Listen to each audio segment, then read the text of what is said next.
వాళ్ళ అమ్మకి చూపించకూడదా అని చెప్పేసి ఏంటంటే ఇది బాబు హాస్పిటల్ చిన్న ట్రీట్మెంట్ అంట, ఏదో చిన్న ఇదంట అని అన్నానే కానీ ఆ డాక్టర్ మన సుధాకర్ ప్రసాద్ గారు, ఆయన కాస్మెటిక్ సర్జన్, ఆయన చూసి ఆయనతో మాట్లాడిన తర్వాత చాలా అదృష్టం అండి, కను గుడ్డు పోవాల్సింది పోకుండా ఐబ్రోకి కింద నుండి బోన్ దగ్గర అవతల ఒక డ్రెస్లర్ ఒక గుండు వచ్చి హిట్ చేసింది, అది కట్ అయింది కిందంతా, అంతే తప్ప ఇంకేం కాలేదు, అవి ఎలాంటి ఇబ్బంది లేకుండా నేను స్టిచెస్ చేస్తున్నాను అని చెప్పేసి అంటున్నాడు. ఒక 7-8 పడ్డాయి ఫీచర్స్. ఆ తర్వాత అన్న తర్వాత ఒక సై ఆఫ్ రిలీఫ్ అమ్మాయి అప్పుడు చెప్పిన వాళ్ళ అమ్మకి పెద్ద ప్రమాదం ఏం కాదని చెప్పేసి. సో అలాంటివి ఉన్నప్పుడు, అంత కష్టం తీసుకుంటున్నప్పుడు నేను బాధపడే కంటే కూడా సంతోషపడ్డాను ఎస్ అని. ఇలాగా ఇది జరుగుతున్నప్పుడు నాకు ఒక పాత ఇన్సిడెంట్ ఒకటి గుర్తుకొచ్చింది. గూండా సినిమా, అది 1983 ఎండ్లో అనుకుంటా, బహుశా నాకు ఇంకా అప్పుడు చరణ్ పుట్టలేదు, మరి కడుపులో పడ్డాడేమో తెలియదు నాకు, ఆ సినిమా టైమింగ్ అది తెలీదు. ఆ సినిమాలో ఒక ట్రైన్ కింద నేను హ్యాంగ్ అవుతూ ఆ రాడ్డు పట్టుకుని క్రాల్ అవుతూ పాకుతూ వెళుతూ ఉంటే, రన్నింగ్ ట్రైన్లో ఒక 30-35 కిలోమీటర్ స్పీడ్లో వెళ్తూ ఉంటే కెమెరాలు 4 పక్కల ఫిక్స్ చేసేసారు. అలా చేసుకుంటూ వెళ్ళిన తర్వాత అక్కడ మా నాన్నగారు ఉన్నారు. ఆయన అప్పుడప్పుడు నా షూటింగ్స్కి వస్తుండేవారు రాజమండ్రి అటు వెళ్ళినప్పుడు. ఆయన చూసిన తర్వాత ఎందుకో కడుతారు, డూపో లోపల పడుకుంటాడేమో అనుకుంటే నేనే పడుకునేసరికి నాన్న కంగారు పడ్డారు. ఒక 2 కిలోమీటర్ల తర్వాత బండి ఆగింది. అక్కడి నుంచి మళ్ళీ తిరిగి వెనక్కి వచ్చేసరికి నాన్న కంగారుగా, ఇంత కష్టం పడాలా నువ్వు, ఇలా చెయ్యాలా, ఇలాంటి షార్ట్గా డూప్లు ఉంటారు కదా, నువ్వెందుకు వెళ్ళాలి, ట్రైన్ కింద నువ్వు దూరటం ఏంటి, వెళ్ళటం ఏంటి, ఒక 3 ఇంచెస్ కిందకి వెళ్తే కంకర్రాళ్ళు తగులుతుండే కదా, ఏమైపోతావు అని చెప్పేసరికి, నాన్న ఇలాంటి చేయకపోతే కనుక మరి నా అభిమానులు ఎలాగా ఆనందపడతారు, వాళ్ళని అలరించడం కోసం నేను చెయ్యాలి, మీరు ఇలాంటివి చెప్పి నన్ను డిసప్పాయింట్ చేయకండి, మీకు తెలియదు, ఊరుకోండి, ఏం పర్లేదు, ఏం కాదు, అన్ని దగ్గర జాగ్రత్తగా ఉన్నాం కదా అంటే, ఇప్పుడున్నంత సేఫ్టీ హార్నెస్లు కానీ సేఫ్టీ ప్రికాషన్స్ కానీ ఆ రోజులు లేవు. మన చేతి బలంతో హ్యాంగ్ అవుతూ వెళ్ళాలి.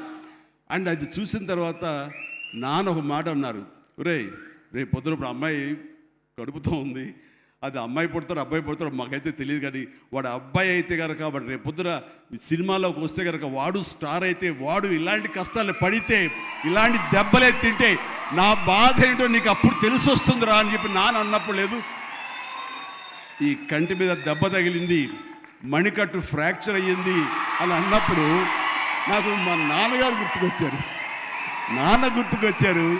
ఆయన ఆ రోజే అన్నారు, ఆయన నోటి వాక్యం, ఆయన నోటి ఇది, ఆయన బాధతోటి ఉద్వేగంతో అన్నా సరే, ఈ రోజున నా బిడ్డ కష్టానికి ప్రతీక, ఏది ఈజీగా రాదు, nothing is short cut, nothing comes, అడ్డదారులు ఏది రాదు, కష్టపడితేనే వస్తుంది. ఎస్, అలా కష్టపడ్డాడు. ఈ సినిమాకి అంత మన్నలను పొందారు మీరందరి చేత. ఈ రోజున పెద్దియే అనిపించుకుంటున్నాడు, రామ్ చరణ్ కాదు అనేలాగా ఉంది అంటే కనుక అది చాలు. ఆ బిడ్డకు ఆశీస్సులు మీ అందరి నుంచి ఇలాగే ఉంటాం. ఇప్పుడు కష్టపడ ఒకటే నమ్ముకున్నావు, కష్టపడతాం తప్ప ఏది షార్ట్ కట్లో కావాలని కోరుకోవు, ఒళ్ళు వంచి పనిచేస్తాం. ఈ రోజుకి అదే, ఈ రోజు కూడా చిరంజీవి గారు మీరేంటి 2 పూటలు ఇంకా ఎక్సర్సైజ్ చేస్తారంటే, అవకాశం ఉంటే 2 పూటలే చేస్తాను, బట్ ఒక పూట మాత్రం చాలా ఖచ్చితంగా చేస్తాను. ఇద్దరం జిమ్లో ఒకరిని పోటీ పడుతుంటాం అనమాట. మరి సరదాగా పర్సనల్ విషయాలు మీతో షేర్ చేసుకోవడం ఆనందంగా ఉంది. అండ్ చరణ్ ఈ సినిమాలో తను నటించలేదు, జీవించాడు. అందుకనే ఇంకా చిరంజీవి కాదు, తను చరణ్ జీవి అని మీ నుంచి వచ్చిన మాట ఇది. నిన్న కూడా ఢిల్లీలో పిఎం గారు నరేంద్ర మోడీ గారితో పాటు తను కూడా ఒక కాంక్లేవ్లో పాల్గొన్నాడు. రిపబ్లిక్ టీవీ కాంక్లేవ్లో పాల్గొన్నప్పుడు వాళ్ళు కొత్త కాయినేజ్ పెట్టారు, న్యూ ఏజ్ మెగాస్టార్ అని. ఎస్, మనం ఇలాంటి అవకాశాలు నాకు రాలేదు, కానీ చరణ్కి వచ్చింది. చరణ్ దాంట్లో నిరూపించుకుని ఒక అడుగు ముందుకు వెళ్తున్నాడు. కాబట్టి చరణ్ ముందుంచి నేను వెనక ఉండడం అన్నది సబబు, అది కరెక్టు. బిడ్డలు ఎదిగినప్పుడు, బిడ్డలు ముందుకు వెళుతున్నప్పుడు ఆ పొందే ఆనందం అంతా ఇంత కాదు. సో ఈ రోజున ఈ పెద్ద తర్వాత రంగస్థలంలో కొంతవరకు ఇప్పుడు ఈ పెద్ద తర్వాత పుత్రోత్సాహం అనేది 100% నేను ఫీల్ అవుతున్నాను.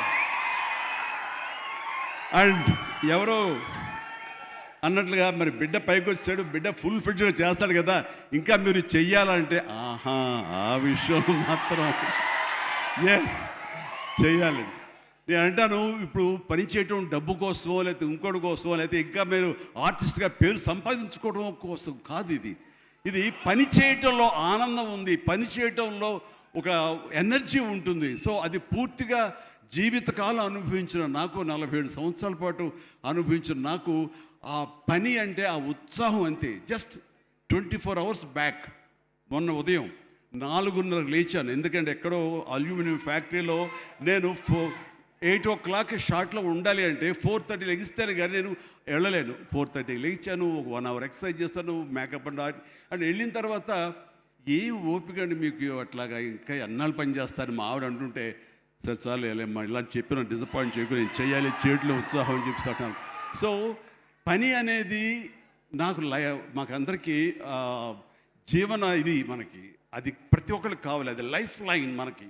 సో పని చేసే విధంగా ఉండాలి. సోంబేరితనం కానీ చూద్దాంలని పోస్ట్పోన్మెంట్లు కానీ ప్రొకాస్టినేషన్స్ కానీ ఇవన్నీ కూడా మా దగ్గరికి, మా ఇంట్లోకి రావు, మా గుమ్మంలోకి రావు, మా యొక్క కాంపౌండ్లోకి రావు. అందుకనే అదే కష్టాన్ని తను నమ్ముకున్నాడు, అదే కష్టాన్ని నేను నమ్ముకున్నాను. మా కష్టానికి ప్రతిఫలంగా మమ్మల్ని ఎక్కడో మీ గుండెలు ఎక్కడో పెట్టారు. అంత మంచి స్థానం మాకు ఇచ్చినందుకు చరణ్ తరపున, నేను మా కుటుంబం తరపున మీ అందరికీ మనస్ఫూర్తిగా, ప్రజానీకానికి, ప్రేక్షక లోకానికి, ఎవరైతే ఈ సినిమాని ఆదరించారో, చిన్న బిడ్డల దగ్గర నుంచి, టీవీల ముందు డ్యాన్స్ వచ్చే బిడ్డల దగ్గర నుంచి, థియేటర్లో కన్నీళ్ళు పెట్టుకుని ఎమోషనల్ అయినటువంటి యువత వరకు, అమ్మాయిలు కానీ అబ్బాయిలు కానీ పెద్దవాళ్ళు కానీ వీళ్ళందరూ చూసి ఆనందిస్తుంటే నేను కూడా వావ్ చాలు ఈ జన్మ కన్నా ఫీలింగ్ నాకు ఇచ్చాడు. Thank you Charan, love you రా, లవ్ యూ మై గాడ్. ఇక ఈ సినిమాలో ప్రత్యేకంగా చెప్పాల్సింది నెక్స్ట్ జగపతి బాబు గారు. జగపతి బాబు గారు ఆంగికం, ఆహార్యం టోటల్గా మారిపోయింది. అసలు జగపతి బాబు అనే ఆ వాయిస్ వినేంత వరకు నాకు తెలియదు. ఈ సినిమాలో ఒక ఆయువు పట్టులాగా ఉండి, ఒక సోల్ ఆఫ్ ద ఫిలిం అని చేసి తను పెర్ఫార్మెన్స్ తోటి ఆ సినిమా హీరోని, ఎవరైతే పెద్దని మోటివేట్ చేసే విధంగా ఆ క్యారెక్టర్ కన్సీవ్ చేయటం కానీ, ఆ క్యారెక్టర్ని తీర్చిదిద్దిన తీరు కానీ చాలా అద్భుతం.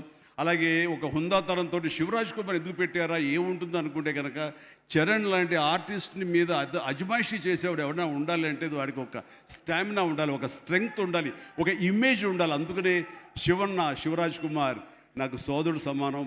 తను తీసుకుని ఈ సినిమాలో హుందాతనంతో తను డిగ్నిఫైడ్గా తను చేసి క్యారెక్టర్కు నిండుదనం తీసుకొచ్చాడు.